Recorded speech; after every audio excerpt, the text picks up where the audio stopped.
It's game 5 of the Western Conference Finals. The Warriors are back home in the friendly confines of Chase Center looking to close out the Dallas Mavericks. Dub Nation, you're hoping for that. And I have one of the brightest minds when it comes to basketball, Mark Jones, play-by-play broadcaster for ESPN and play-by-play broadcaster for the Sacramento Kings. He's going to join me to talk about the Golden State Warriors. And if they make the finals, he'll talk about their opponent, who's been covering extensively this last week and a half or so. This is Locked On Warriors. You are Locked On Warriors, your daily Golden State Warriors podcast. Part of the Locked On Podcast Network, your team every day.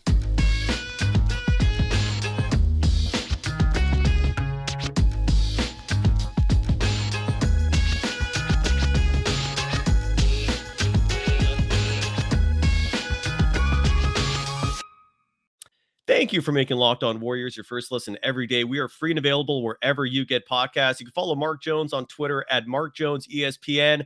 Sir, it is always such a pleasure to have you on the program. You mentioned that even though you're covering the Heat Celtics series, doing play-by-play for ESPN Radio with the great Doris Burke, you've been watching this series as well. Give us your thoughts so far. Has it surprised you? Has it gone the way you expected? What are your thoughts on the series as we approach Game 5?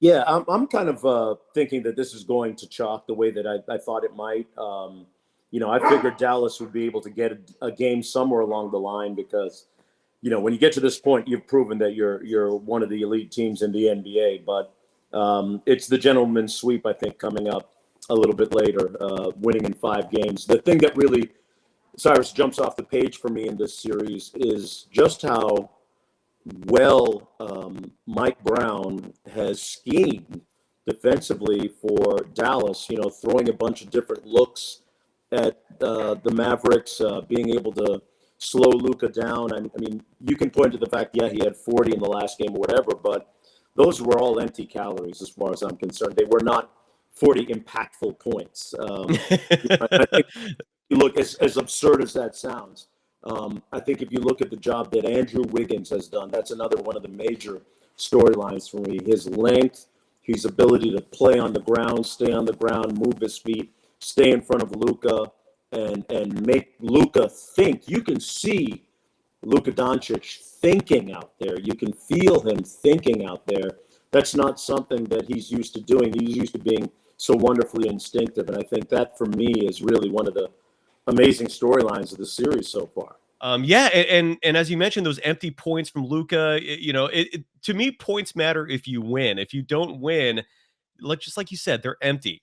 Where does this Warriors team rank to you? A lot of your colleagues at ESPN, I feel like ESPN has like 2 facets to it. One is like all the studio stuff. You have all the columnists, all the people who espouse opinions, which is what people love, right? I mean, you're just feeding the people one ultimately, but then there's a side of it which is like play-by-play, the more objective side. You have your reporters. The crowd that espouses the opinions, they were writing this Warriors team off. I mean, I didn't see that many people pick them to go to the NBA Finals, let alone win. Zach Lowe, who in my opinion is one of the brightest minds there, actually picked the Mavericks in 7. I know he backtracked the moment the series started, but what is it about this Warriors team that people kind of like lost faith in? I mean, that's been baffling to me for a long time. Your thoughts on that? I think it's just what we were talking about a little bit earlier, that defensively, they guard as well as those dynastic Warriors teams did back in the day. Maybe not quite as much from a rim protection standpoint. There's no Bogut, there's no size back there, but they do it in a different way with pressure on the perimeter. And even though Klay's not quite back to the elite perimeter defender that he used to be, he's still a much better than average defender. Steph is a better defender than he was back in the day. And you've got Wiggins now that is really the head of the snake, and I think a guy that should have made the NBA's all-defensive team. So I think it's always easy. My colleagues at ESPN, they sleep on the other side of the basketball, right? It's easy to look at offense and look at points, rebounds, assists, blah blah blah blah blah. But I think a lot of them fail when it comes to the eye test, that they're not actually watching and speaking to guys in the locker room who have a sense of what it takes to win in a intangible way. Mm-hmm. And I think that's where the disconnect comes. I think when you see Golden State go on those third quarter runs they historically do, it's because they've cranked it up, and that's not an accident. That's by design. It's because you saw in one of the games, I can't remember which one it was, but Steph got a steal on Luka. They stripped him the next time. It led to outlets, fast breaks, boom, boom, boom. Crowd gets into it, and that's the ball game in a quick flurry. The studio guys at my job at ESPN, respectfully, are wonderful professionals. I think I see it all the time where I think they miss a lot of times on being able to get into a locker room and speak to guys. Actually, speak to guys, not speak to the guys that are on the floor playing defense and playing offense, and actually guarding guys and scoring on guys. Because I'll use this example of our MVP pick this year, Cyrus. I asked, it wasn't a scientific study, but I asked about 10 centers, who would you rather play against, Embiid or Joker? And 9 out of the 10 said Joker. They don't want to go against Embiid. So you look at that in stark contrast to the MVP balloting, Doesn't make sense. Yeah, it doesn't make sense. Yeah. It's being able to talk to guys, man. And before I became the Sacramento Kings local announcer, I used to have a national vote. And if I'm looking at Defensive Player of the Year, I've got Draymond in there, even despite the injuries, because I think he's a defensive savant, and I got Andrew Wiggins on that all defensive team because I see how the game changes because somebody plays defense, Yeah, absolutely. Yeah. It's such an underrated part of the game. It's just like with most sports, right? I mean, offense gets all the accolade. It's the most entertaining part, but as my colleague on another podcast I host, Rick Barry, always says, defense wins championships, and there's a lot of truth to that. And so I want to let's talk about Mike Brown for a second. You do play-by-play for the Sacramento Kings. You're poaching our defensive coordinator away, and rightfully so. I think he's a brilliant mind. How are you? Sorry, I didn't mean that in a negative way. No, but how are you? good. How are you folks feeling? Are you excited? Like, do you think this is the catalyst that's going to turn things around in Sacramento? I think there's a lot of bright sides from the roster perspective. Your thoughts?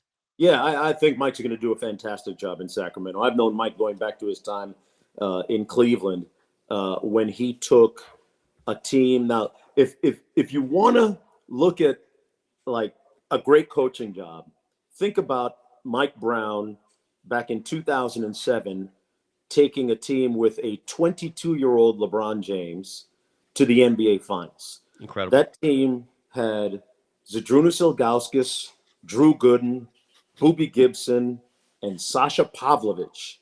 Okay, if you coach those guys, no offense to those guys, but he took that team to the NBA Finals. That should be automatic entry into the Naismith Hall of Fame for Mike Brown. Absolutely. I mean, did a fantastic job, hung his hat on defense. Historically, is an exceptional defensive coach. Great lineage with the San Antonio Spurs.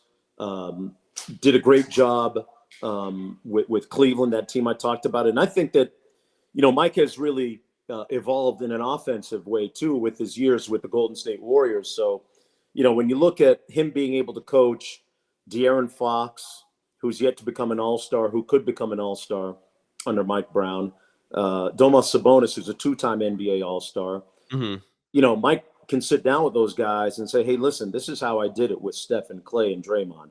This is how I did it with LeBron.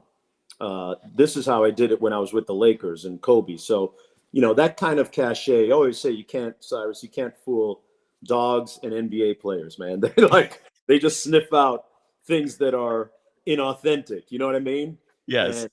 And Mike's cachet is really, I think, going to be transformative with that franchise. I really do. And he's already started to assemble a really good staff, including a guy in Luke Louts, who was with him at Golden State, who's subsequently now a member of the Phoenix Suns front office. But he's going to bring him back and be on the bench in Sacramento with him. So I'm really excited about Mike becoming the coach. And, he did a great job with Team Nigeria last summer in the Olympics. Yes, he did. Beat USA basketball in one of those exhibition games, those preseason games before the Olympics. So, Yeah, Mike is one of those guys. He's got like the 250-page playbook, man. He is Yes, meticulous and fastidious to a fault almost. Here, I'll tell you a little story with Mike Brown. please. I did the when he was out of it for a little bit, out of coaching for a little bit, deciding what he was going to do in the 2011 NBA Finals. We did the NBA Finals for ESPN 3D broadcast, and I got to know Mike. And one day we were waiting downstairs for him. He phones me, says, "Mark, I'm going to be a little late. I'm ironing my shirt. I'll be right down." I'm like, he gets in the car later. I'm like, "Mike, you iron your own shirts?" Like, "Yeah, it's just a little thing." I like he's a detail guy. That's my point, you know. So, No, and I've had numerous sources within the organization, some who know Mike closely, tell me how much the Warriors are going to miss him. He like you yeah, said, he's incredibly detail oriented. He's one of those coaches who's like the first man in, last man out. His work ethic is not something to look down on. It's quite the opposite. He works yeah, incredibly hard, and like you said, he managing egos is such a vitally important part of the head coaching position, and he's shown he can manage the biggest stars. yeah, Between bringing you in, bringing Mike Brown in, the Sacramento Kings are doing some right things. So we'll see if we can maybe get a rivalry going again in Northern California between the Warriors and Kings. yeah. And so our partners at BetOnline, that's one of our longtime sponsors. They continue to be the number one source for all your betting needs and sports information. The odds for the next two games in the Eastern and Western Conference Finals, the Warriors are favored tonight by 7. And I know you're not allowed to bet on the games, but Right. hopefully you can opine. And then the Celtics for tomorrow are favored by 8.5. Wow. Any thoughts on either of those lines? They're big. Yeah, that's man. Those guys in Vegas are smart, man, because there's a reason all those hotels are built in the middle of the desert, right? Yep. I think, Golden State, that number feels about right. Although if Mhm. you made me take something, I might, give the points and go with the Warriors. I just feel that they're ready to put this one to bed. I think they learned their lesson against Memphis, not to play around too much. Yes. And I'm not going to bank on the Mavericks making as many threes. I think it was 23s they had in game 4. So 50% of their threes yeah, they made. That was incredible. yeah, they call it regression to the mean. I remember that. Yeah. As for the Boston Miami series, boy, I hate to say it. I'm down here in Dade County in Miami, but they look empty. They look gassed right now. Jimmy Butler had no lift. He's dealing with a bum knee right now. Mhm. Kyle Lowry on a bad hamstring. Those two guys are the heart and soul of that squad. And Bam Adebayo, I hate to say it, he kind of shrunk with Robert Williams coming back to stick him at the other end at the 5. And he needs to be a little bit more assertive if Miami's going to have any chance. And Tyler Hero's out, the 6th man of the year. So right off the top, for a team that tends to struggle offensively in the half court, you're missing 20 points a game in the 6th man of the year. Miami's going to have to literally play the game of its life. There needs to be a Victor Oladipo game or a Duncan Robinson game for Miami to bring it back for Game 7 in South Beach on Biscayne Bay. Yeah. And I want to get into that just a little more in just a second, because again, you're covering that series with Doris Burke for ESPN Radio, but you can find all the latest odds, news, and sports developments, including this year's basketball playoffs, Major League Baseball scores, fights, and even next season's NFL futures by just going to BetOnline. It's where the game starts. You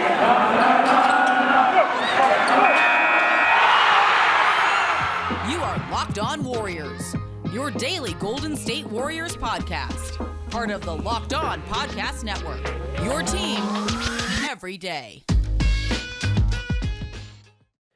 Thank you for making Locked On Warriors your first listen every day. Now make your second listen Locked On NBA. From the first jump ball of the play-in tournament to the last possession of the finals, Locked On experts take you deep inside the playoffs with insight and analysis affecting all 30 teams. You can follow the great Mark Jones on Twitter at Mark Jones ESPN. Fantastic content on your Twitter account, including a really sentimental moment. I do have to bring this up. Your daughter, Sophia, who plays for the San Jose State Spartans, Division I school, that alone is very impressive. She's going to join me on this program in the next month or so to talk Warriors and all sorts of fun stuff. She's an aspiring broadcast journalist. She was a student of mine there. And you posted this really, it was a heartwarming post where you called the game that she played in. I believe it was against Air Force. Don't part of it. Tell us the story of that, please. Man, it was great. San Jose State, NBC Sports Bay Area. I'm not sure whether it was because of COVID or some kind of gap in their schedule. They approached me about calling a women's basketball game, and I'm like, sure.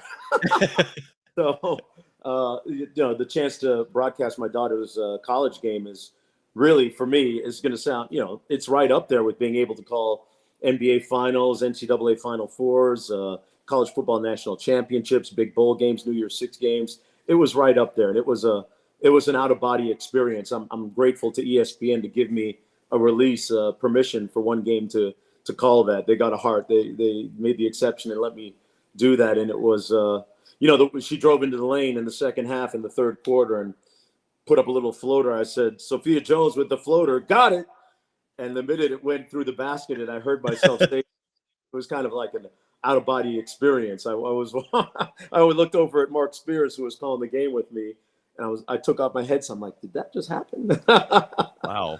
So it was fun. And, I'm really excited about her future there, and the new head coach there, April Phillips, is putting together a fantastic recruiting class, and it's onward and upward for the Spartans, I think. Oh, they're Division I. You can't get much higher than that, and you literally can't get higher than that. But I could see the pride on your face, your amazing face, by the way, when it comes to just your aging. Jesus Christ, I don't know what you're doing, my man, but you look good. So the Warriors, look, I don't know, you're a busy man, so I don't know when we're gonna have you on the show again, but in all likelihood, the Warriors, hopefully they'll win tonight, especially for Dub Nation's sake. And then they're going to wait the winner of the Celtics and Heat. Chances are it's going to be the Celtics. Again, we saw the line -8.5. I would say they're the heavy favorites now in that series, given the Heat are, they're injury prone. The Locked On Heat host Wes Goldberg said the series is over. When he said that, I just kind of opened my eyes, was like, whoa, this probably is over then. Yeah. So let's say it's Warriors Celtics. You've been watching this series extensively. You've been covering it. You're the play-by-play broadcaster for ESPN Radio. What do you see happening in this series? Like, how is the matchup for the Warriors? What are your thoughts, please, on what that series will? Fascinating when I think about the, kind of the contrast in styles. But the one key denominator is what we're seeing a little bit of in the Miami-Boston series right now. You've got two top 10 defensive rated teams, and the number one team in Boston, Golden State, finished number 2. So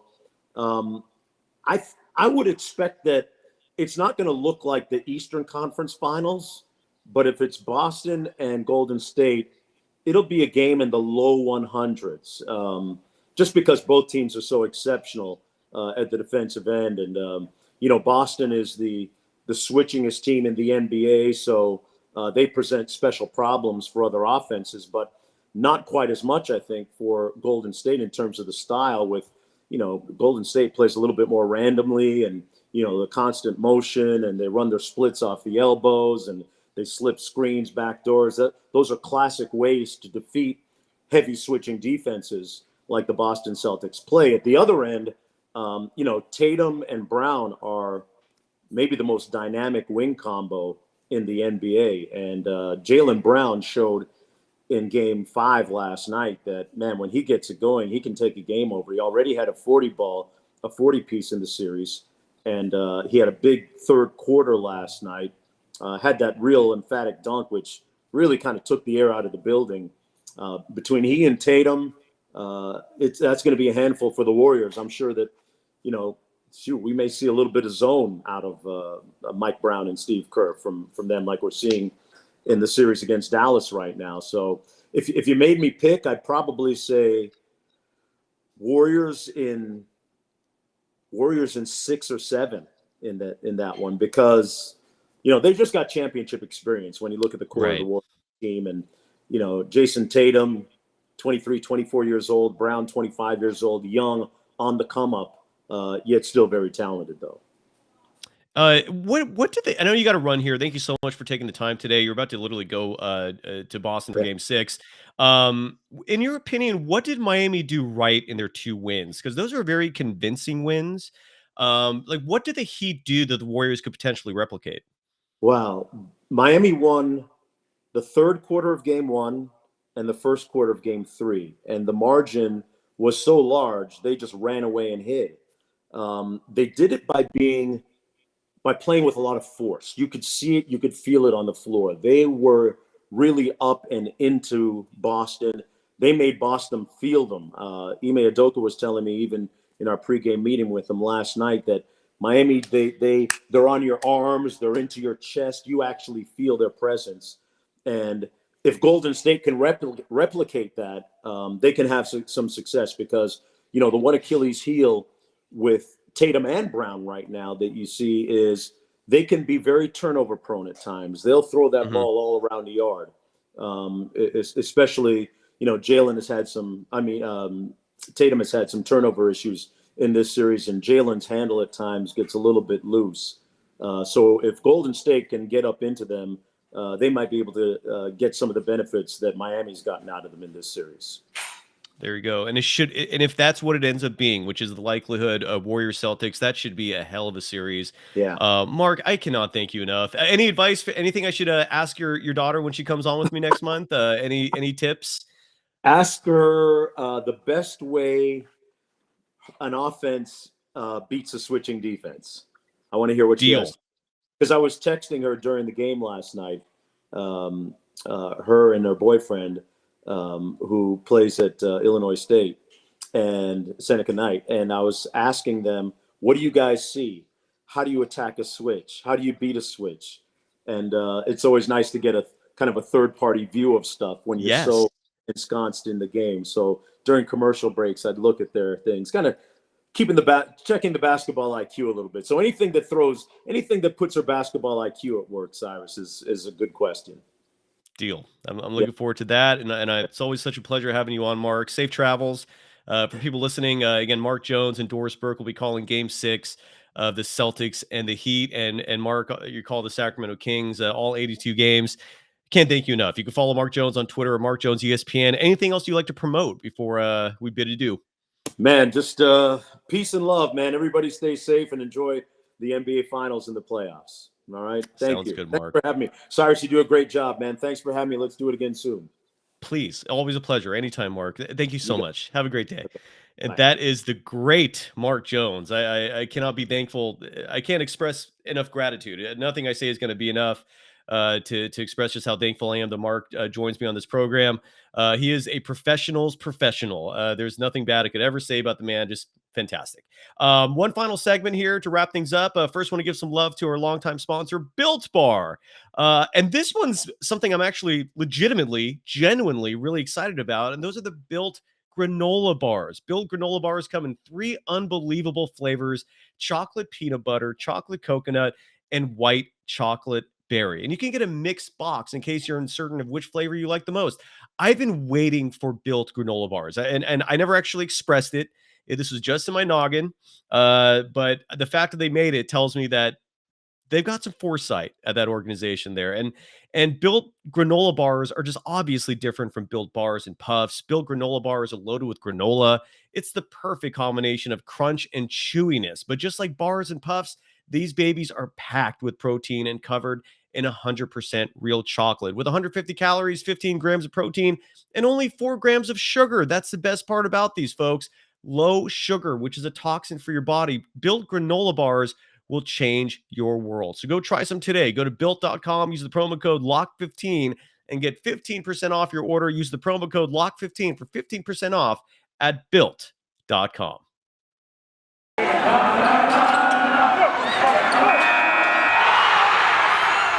You are Locked On Warriors, your daily Golden State Warriors podcast. Part of the Locked On Podcast Network, your team every day. Thank you for making Locked On Warriors your first listen every day. We are free and available wherever you get podcasts. You can follow me on Twitter at DogSurfRoadshow. You can follow this program on Twitter at Locked On Dubs. Wrapping things up here, I'm on day 3 of company video, and this is by far the worst day. I've never felt this crummy in my life. I am running purely on adrenaline and coffee right now. The moment I wrap this show up, I'm going back to bed. Mark Jones was aware of this, and he was such a great sport. So folks, please do your best to avoid getting COVID at all costs. I can't even begin to express how this would feel if I was not vaccinated. I have no idea how people were feeling before the vaccine came out who got this, because this is brutal. It's the combination of the worst flu symptoms you could feel, along with the worst cold symptoms you could feel. I woke up this morning literally like the tips of my fingers, the bones in there were hurting. Yeah, so I do not recommend this. I cannot thank you for being patient with me. I know I'm not 100% right now, but I will finish this up with discussing the Warriors again, just because we didn't touch on this too much with Mark. Part of the reason why first of all, I want him on anytime he's available. He's an incredibly busy man, but part of the reason I also wanted him on was because, again, the likelihood of the Warriors Mavericks series is that they will win tonight. Let's hope. I am confident of this, but look, anything could happen. But if they do win, the likelihood in the next round is going to be Warriors Celtics in the NBA Finals. And I really wanted to get Mark's opinion on that because he's been calling that series for ESPN Radio with the great Doris Burke. And it's going to be a fascinating series. Obviously, once that's confirmed, we'll break that down a lot more. I don't want to look that far ahead yet. But just to touch on game 5, again, for people listening to this, bring the noise to Chase Center tonight. Scott Foster is one of the 3 officials. His nickname is the Extender, simply because he is known for preventing teams or certainly aiding teams who want to extend a series by at least another game, in this case being the Dallas Mavericks. So the Warriors might have him as an opponent in addition to the Dallas Mavericks themselves. So Chase Center, please make some noise tonight. Remind those officials what home court advantage means. Let those players know what home court advantage means as well. The Dallas Mavericks made 50% of their 3-pointers in game 4. That's an absurd number. That is absurd. That is not what teams make normally. That's far beyond even their own standards. As Mark mentioned, they kind of reverted back to the mean by doing so because of how much they've struggled early in the season. But it's also important to note that in the postseason, teams don't make 3-pointers at the same clip that they're making them during the regular season. It's a combination of fatigue, given that you're playing so many consecutive games, the pressure of the games themselves. It results in just tougher shots made. So the fact that the Mavericks made 50% of their shots in game 4, you couple that with Steve Kerr and company being incredibly distracted over the horrific events that were going on in Texas. Steve Kerr obviously has a very personal connection with gun violence, given what happened to his father when he was young, being shot in the head at a university, I believe, in Lebanon. So he's always been an advocate for common sense gun law measures. And I can't emphasize enough. I think it is common sense to not allow AR-15s and high capacity magazines in the hands of your average citizen, given those are the weapons used for all these mass shootings. So regardless, Kerr was clearly distracted.